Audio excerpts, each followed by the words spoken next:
Lamentations. Lamentation na po tayo. Chapter 3.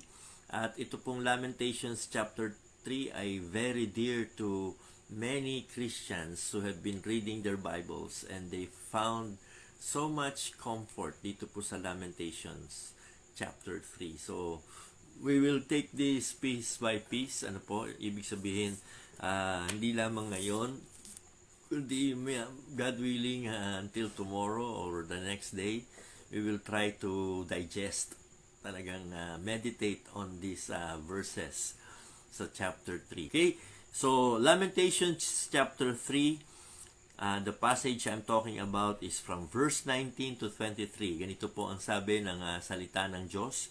Remembering mine affliction and my misery, the wormwood and the gall, my soul hath them still in remembrance, and is humbled in me. This I recall to my mind, therefore have I hope. It is of the Lord's mercies that we are not consumed, because his compassions fail not.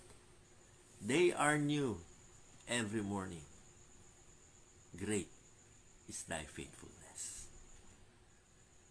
I would like to speak on the subject, choose to remind yourself of God's faithfulness.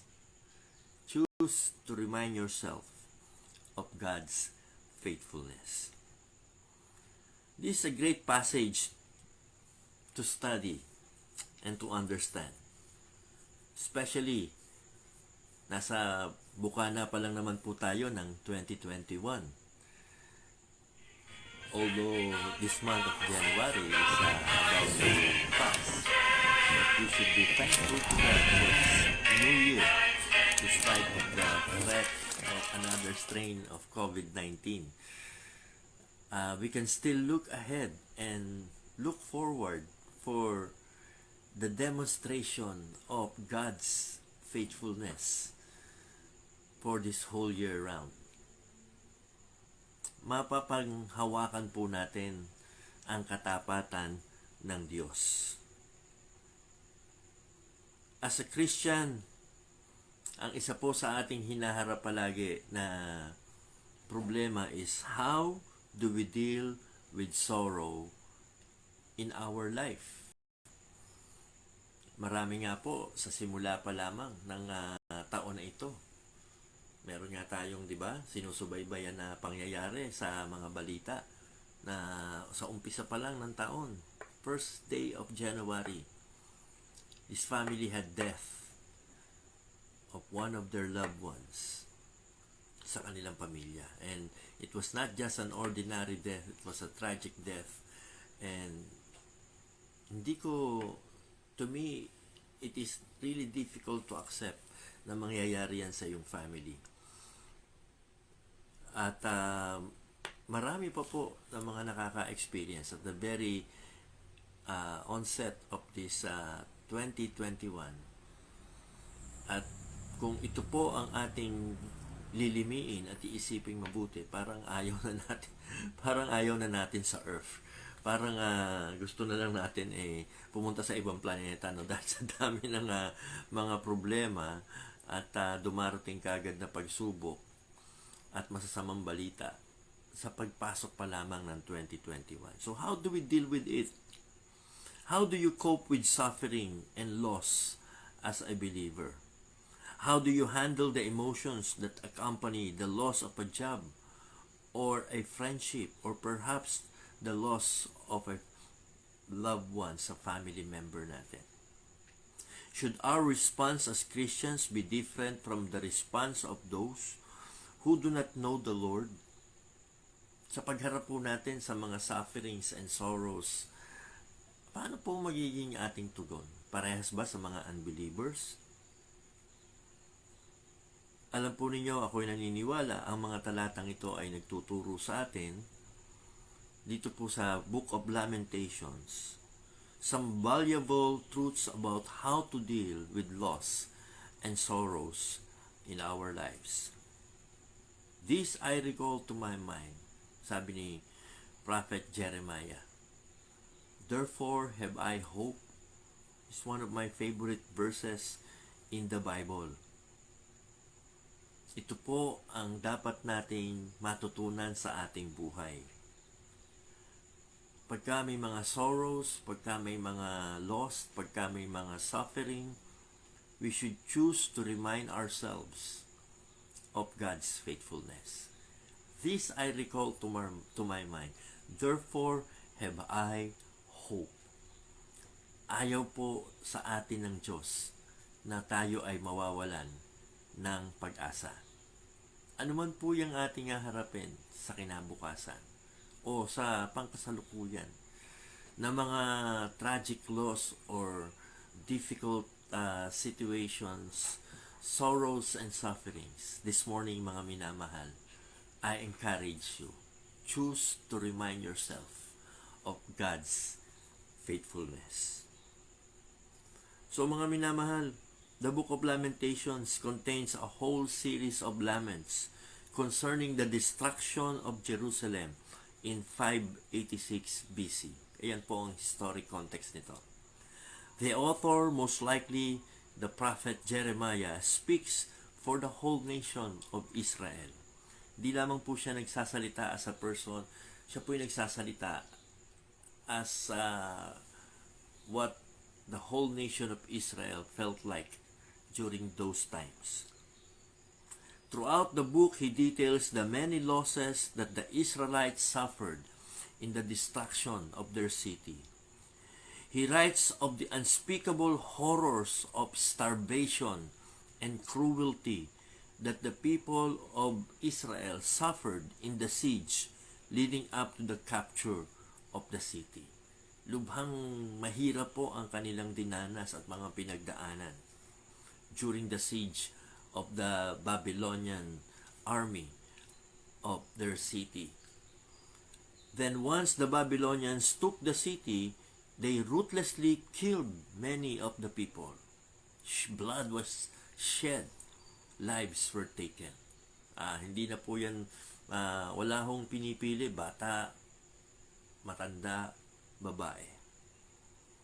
They took the strongest and best of the survivors and marched them off as slaves into exile. Kasama po dyan sina young Daniel, Shadrach, Abednego, and Shadrach, Meshach, and Abednego. They ransacked the temple. They broke down the city walls. They left the streets and houses in ruins. Everything was stripped away. And the Israelites suffered immense tragic loss. What was even worse, the Israelites had brought all this on themselves. They had rebelled against God and defied His commands. And so they were in a large part responsible for the losses they had suffered. Ito po yung mas mabigat na dalahin sa puso. Yung kapag ka alam mo, yung lahat ng mga nangyayaring kaguluhan, kabigatan, kasamaan, o tawagin na natin kamalasan, gawa ng ating sariling pagsuway sa Diyos. You see, the book of Lamentations was written in the aftermath of all this incredible sorrow and loss. So what do we do when we are faced with sorrow and loss in our life, especially brought about by our own disobedience and rebellion against God? How do you keep from sinking down under it all? How do you keep the sorrow and troubles of the past from poisoning the present and obscuring the future? Kasi if we are not careful, mga minamahal, that's what the past can do sa ating buhay. It can poison our present and obscure our future. So how do you find the hope to carry on? Yan po ang nais nating makita dito sa Lamentation this morning. So tingnan po natin sa simula itong mga unang talata. These verses we find Jeremiah remembering all the sorrows of Israel that they had experienced. And the more he dwells on these sorrows, listen to me, the more Jeremiah, the man of God, dwells on these sorrows, the more sorrowful he becomes. That leads us to the first truth that we should learn this morning. Dwelling on your sorrow will only increase your sorrow. So dwelling on your sorrow should not be our too much occupation in our everyday life. Do not overthink of the sorrows you have in your life. Overthinking will bring you nowhere. From your present to the future, if you always dwell in your past and dwell on the sorrows of the past, it will take you nowhere to success or to happiness. So this morning, let me encourage you, my dear friends, my fellow hopers.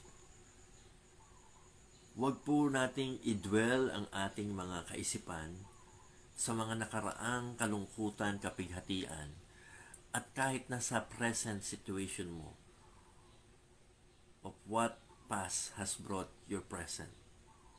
Do not dwell on that. Because dwelling on your sorrow will only increase your sorrow. This morning, choose to remind yourself not of your sorrows in life, not of your losses that you experience, not on your fears as you face tomorrow. Ulitin ko, papaalala ko sa inyo ha. There are 366 verses in the Bible where God said, "Fear not."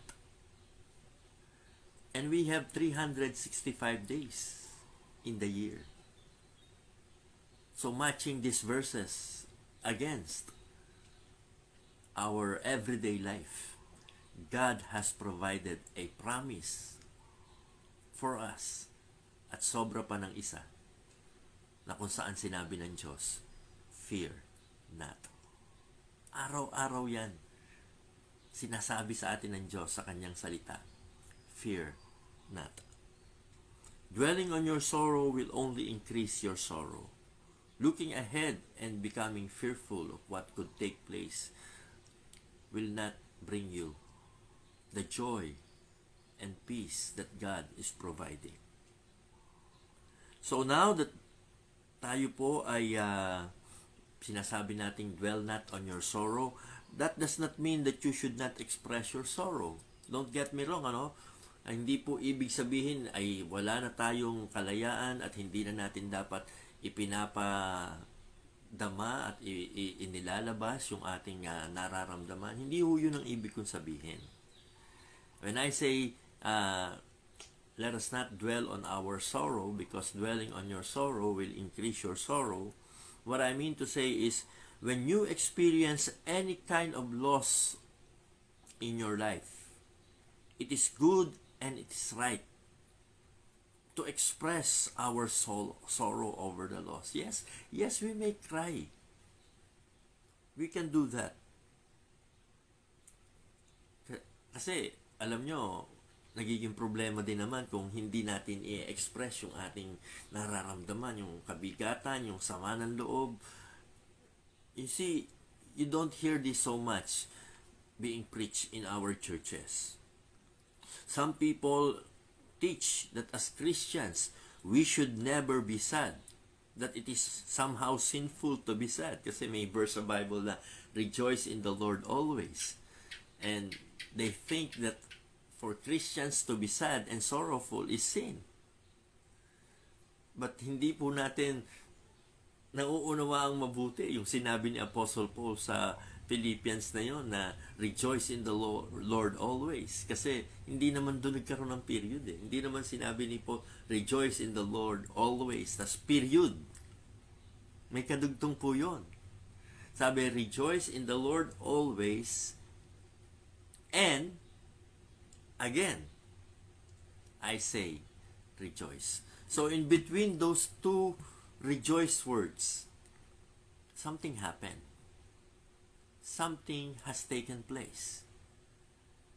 And that is the loss, the sorrow, the suffering, and the tragic thing that could come to pass in our life as God's people. And in between those two words of rejoicing, we can grieve, we can express our sorrow. But then, after the first word rejoice, followed by another word rejoice, in between is the tragic thing that can take place in any man's life. There is the hope that after so much trouble and difficulties and sorrows, we can again rejoice. That's the meaning of that verse. Kaya po, hindi ibig sabihin ay hindi tayo pwedeng mag-express ng sorrow, hindi tayo pwedeng umiyak, hindi tayo pwedeng manangis. No, not at all. That's not what we are saying. We are humans. And God provided us duct where tears will flow. Gamitin po natin yan.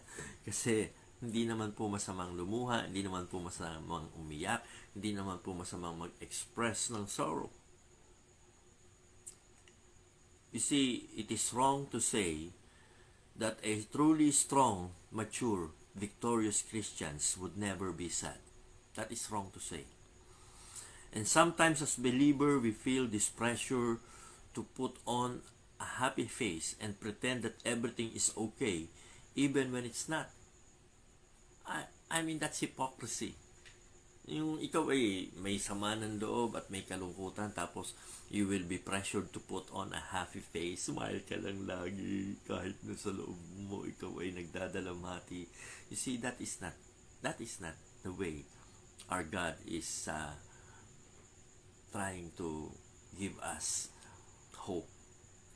We should not live in hypocrisy.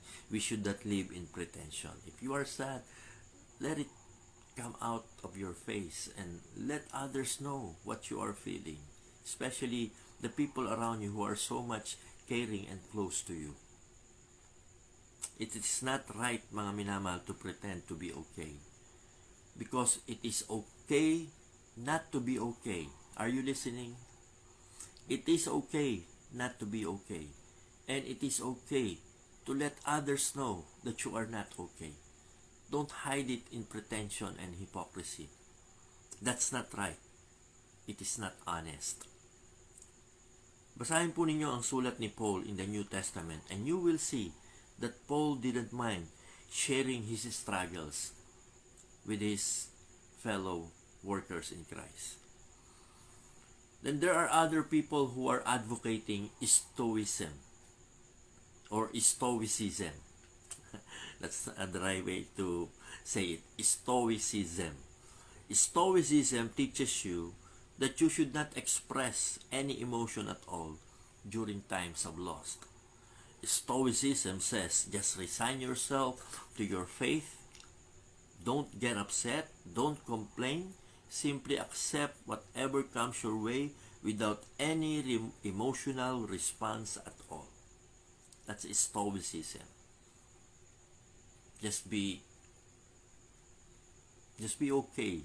Just pretend to be okay no matter what. Well, as Christians, we don't believe in faith, F-A-T-E, o sa Tagalog ay kapalaran. Hindi po tayo naniniwala sa kapalaran. Kaya yung mga nagpapahula dyan ng kanilang palad, para basahin ng mga mangbabasa ng inyong kapalaran, ang inyong magbuhay sa kinabukasan, magsisi na kayo. Mali ho yan. Hindi ho totoo yan. Masama ho yan. Tayo po ay hindi naniniwala sa kapalaran. Naniniwala po tayo sa kabutihan ng Diyos at sa kadakilaan niya na siya ang may akda ng ating maging hindi lamang nung nakaraan at kasalukuyan, kundi pati ang ating kinabukasan. Kaya nga po tayo merong kantang, I don't know about tomorrow. I just live from day to day. You see? Why? Many things about tomorrow we may not understand. but we know who holds tomorrow. And we know He, our God, holds our hand. So many things about tomorrow we don't know. But there's one thing that we know about tomorrow. God is still there. And we should choose to remind ourselves of God's faithfulness, whatever the past has brought us. So, we believe in God. We have faith in God. Sabi ko sa inyo, choose to exercise your faith in God. At malaki po ang magagawa niyan sa ating buhay. So, living by faith is completely different sa living in faith na F-A-T-E. Sa pananampalataya po tayo mabuhay, hindi sa pakipagsapalaran. These ideas may all sound good and noble on the outside. Pero mga minamahal, muli uulitin ko sa inyo, it is not biblical to pretend to be okay when you're not okay. What is right is it's okay not to be okay, and let others know about it. Ask for prayers, ask for understanding, ask for love that you need during those times. Hindi naman po yan pagdadrama sa buhay at pagko-Korean novela sa buhay. Kundi, siyempre, wag mo namang kalad ka rin sa buong mundo at ipamalay sa lahat ng tao. Huwag kayong mag-rant at sa social media. But I mean, especially to God, pour out your heart to God. And then you have loved ones. Let them know you needed their embrace. You needed their touch. You needed them so that you can be human. Wala akong masama mag-express ng damdamin. The whole book of Lamentation, if not a divinely inspired book, expressing sorrow during a time of great loss. It should teach us how to handle these feelings of that we are carrying deep inside. Huwag po nating ika-depress at ika-discourage. But rather, it should make us stronger. At lalo po tayong maging mapagtiwala sa Panginoon. Basahin po natin ang Psalms. And you will find one example after another of people pouring out their heart and expressing their hurts and frustrations and disappointment before the Lord in prayer. Huwag sa social media. Kundi sa pananalangin natin at sa mga taong malapit sa atin. Again, makikita po natin na even our disappointments, pwede nating dalhin sa Panginoon in prayer. The book of Romans tells us this, and I remember Dr. Di Marasigan quoting it nung kami po ay nando sa lamay. Na sabi niya, tama naman tong lamay, di ba? Kasi sinabi sa Bible, weep with them that do weep. Rejoice with those who rejoice. Weep with them that do weep. Tapos sabi niya, mas mabuti na ang ikaw ay makiramay kaysa ikaw yung damayan. Tama nga naman eh. It's just like it is more blessed to give than to receive. Ano man gusto natin? Tayo yung paglalamayan o tayo yung makikiramay? Eh, doon na tayo sa tayo ang makikiramay, di ba? Kaysa tayo yung paglalamayan. Pero ito po ay pagpapakita natin na tayo'y tao, tayo'y may damdamin, tayo ay nilalang ng Diyos na pwedeng lumuha at pwedeng dumama ng mga pagkakataon na meron tayong isinasama ng kalooban. Huwag niyong pigilan ang pagluha.